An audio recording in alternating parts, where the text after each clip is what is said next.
qui t'amène vraiment à être soumis à la voix de Dieu. Dieu a dit dans le livre d'Ézéchiel, je leur donnerai un cœur nouveau capable d'obéir à ma voix. Dieu a dit dans le livre de Philippiens que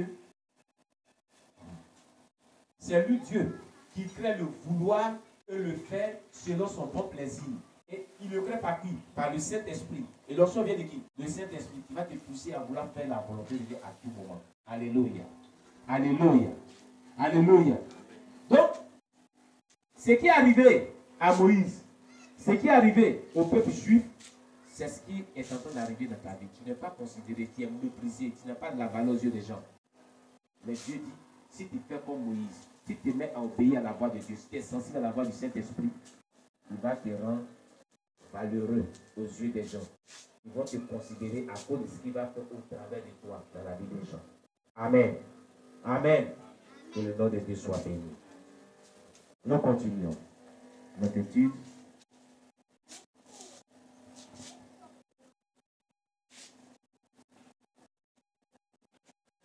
Comment le premier pharaon, on vient de dire ça.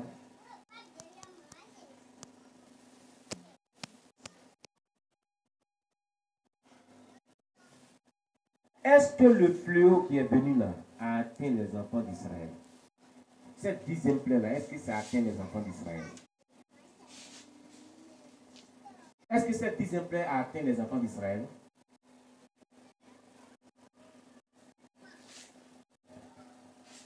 Non, cette 10e plaie n'a pas atteint les enfants d'Israël. Dites-nous le verset, on va le lire à haute voix, le verset qui le prouve dans le texte. Le verset qui prouve que cette 10e plaie n'a pas atteint les enfants d'Israël.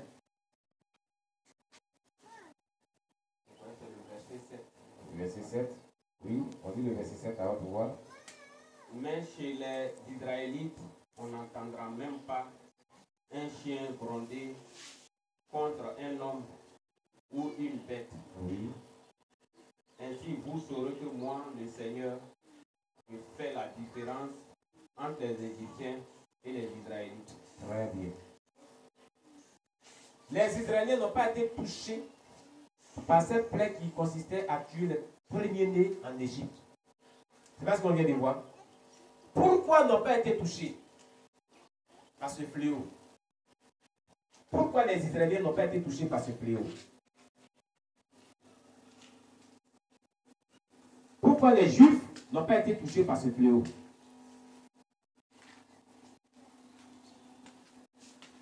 Puisqu'ils étaient dans le même pays, en Égypte, n'est-ce pas? Alléluia. Les Hébreux vivaient comme esclaves même en Égypte. Ils étaient esclaves des Égyptiens. Et Dieu décide de frapper les premiers-nés d'Égypte. Et Dieu décide de les épargner. Pourquoi Dieu a décidé de les épargner?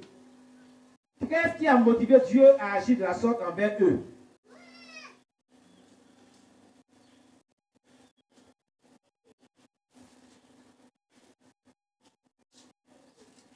Qu'est-ce qui a fait que Dieu n'a pas touché ces Hébreux-là?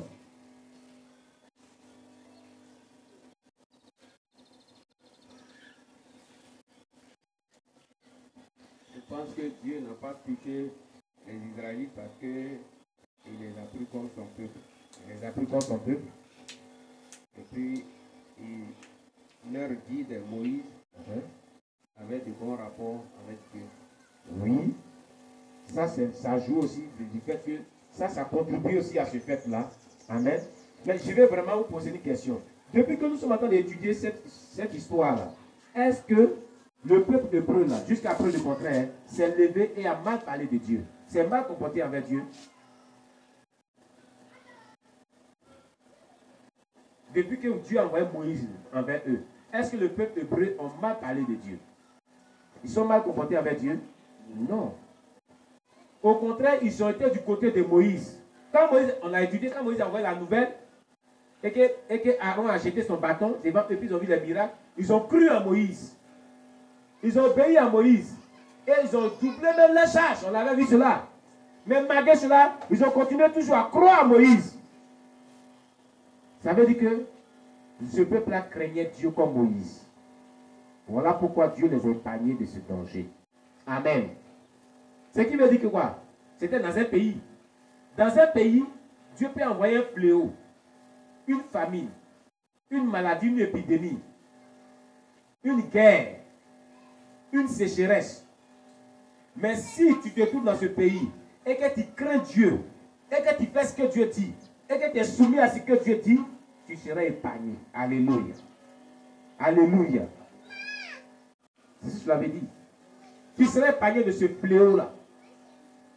Comme les Israéliens ont été épargnés de ce fléau.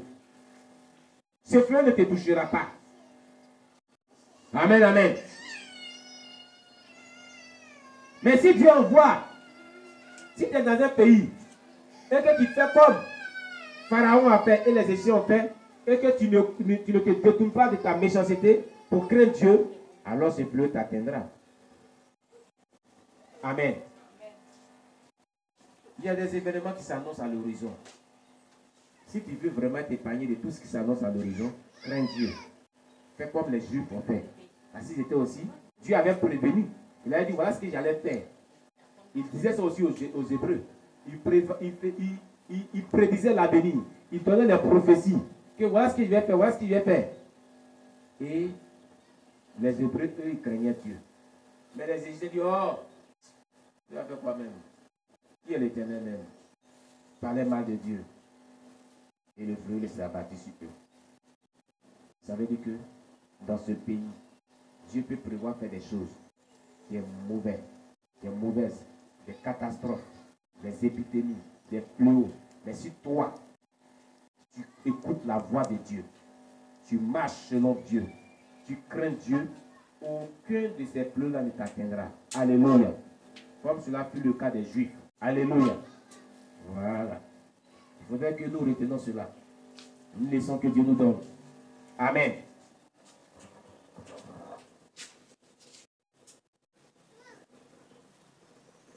Aussi, la raison est dit aussi dans un texte biblique, c'est afin que les Égyptiens sachent la différence que l'Éternel fait entre Israël et les Égyptiens. Voilà. C'est pas ce qu'il a dit? C'est pas ce qu'il a dit? Comme on a lu tout à l'heure là. Il dit afin que les Égyptiens sachent, j'ai fait une différence entre mon peuple et eux. Ça veut dire quoi? Dans tout ce Dieu met toujours une différence entre les chrétiens et les païens. Les enfants de Dieu sont toujours différents des enfants païens. Alléluia. Alléluia. Et cette différence-là est positive. Alléluia. N'est pas négative. Alléluia. En toute chose, Dieu met une différence entre son peuple et le peuple païen. C'est toujours comme cela. Entre ses enfants et les enfants païens. Entre les serviteurs du diable et les serviteurs de Dieu. Il y a toujours une différence que Dieu marque dans tout ce que Dieu veut faire. Alléluia. Que le nom de Dieu soit béni. À qui s'adresse tout le contenu de ce texte qu'on est en train d'étudier? Ce message s'adresse à qui? Est-ce qu'il s'adresse aux païens? Est-ce qu'il s'adresse à nous? Est-ce qu'il s'adresse à qui? Il s'adresse aux hommes de Dieu? Ce message en général s'adresse à qui? Est-ce qu'on a notre part dans ce message? Est-ce que Dieu est en train de nous parler nous aussi? Donc ce message s'adresse à qui?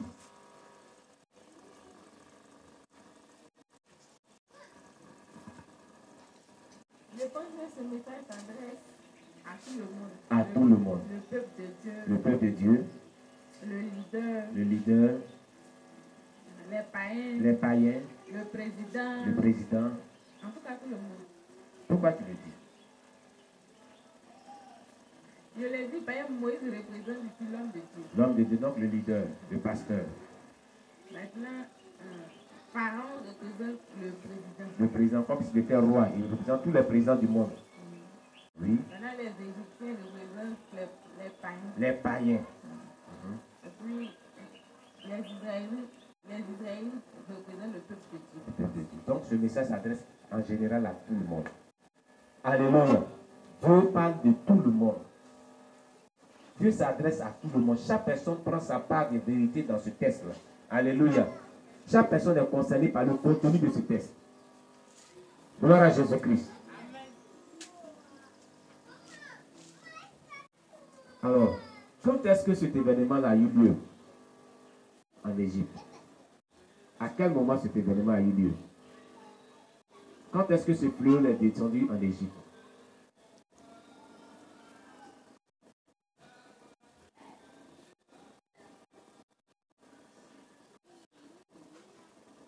Quand est-ce que cet événement a eu lieu en Égypte?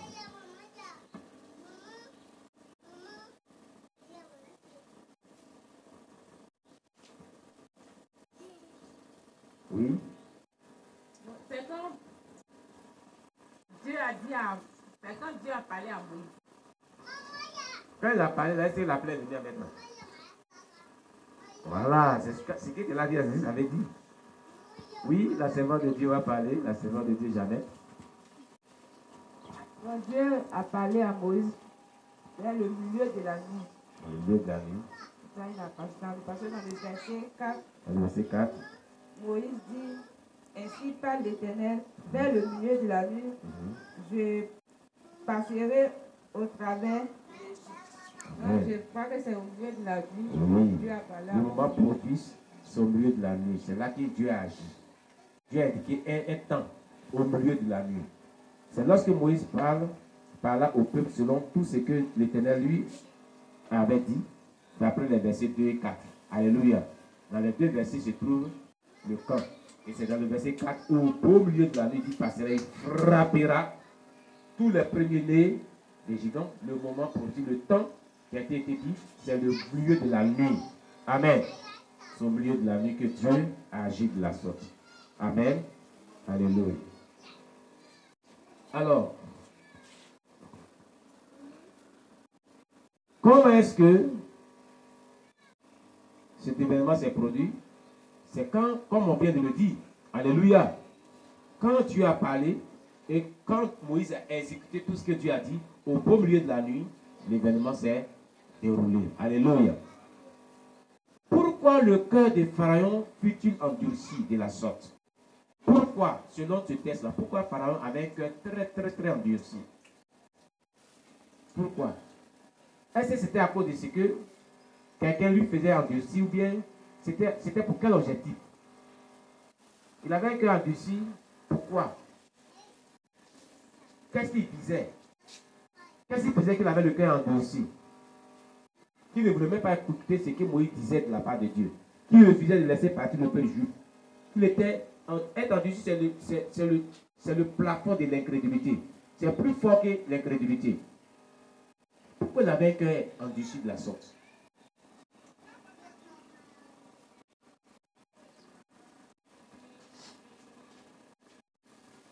Amen. Pourquoi il avait un cœur endurci?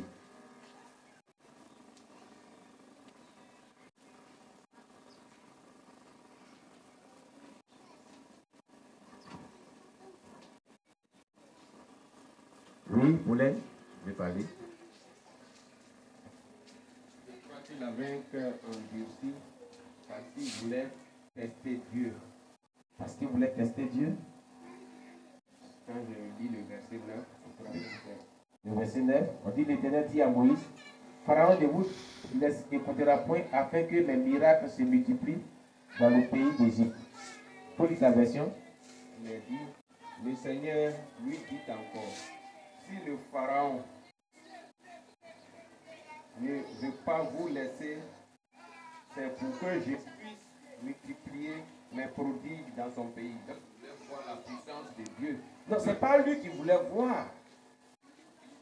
Dieu dit c'est pour que moi, Dieu, je puisse multiplier. Pas parce que Moïse veut voir. Relis bien ton texte. Si le Pharaon ne veut pas vous écouter, c'est pour que je puisse... Qui parle? C'est Dieu. Oui. Donc c'est pour que Dieu puisse multiplier ses miracles. Pas parce que Moïse cherche à tester. Non, c'est le Pharaon parce qu'il voulait... Le premier passage qu'on a vu, il a Non, dit... dans ce texte. Dans ce texte-là. Hein? C'est Pourquoi Dieu veut multiplier ses miracles, c'est pourquoi son cœur est endurci. Ce texte que tu lis là. Le verset 9 que tu lis là, c'est ce que ça veut dire.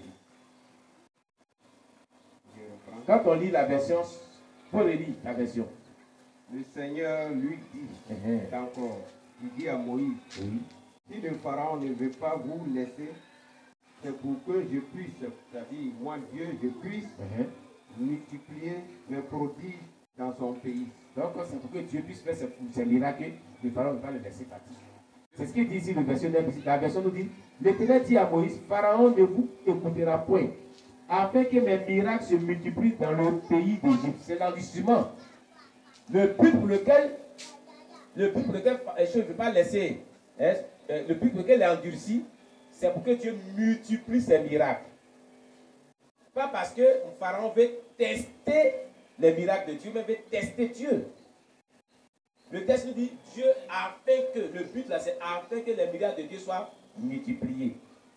Que Pharaon refuse d'écouter Dieu.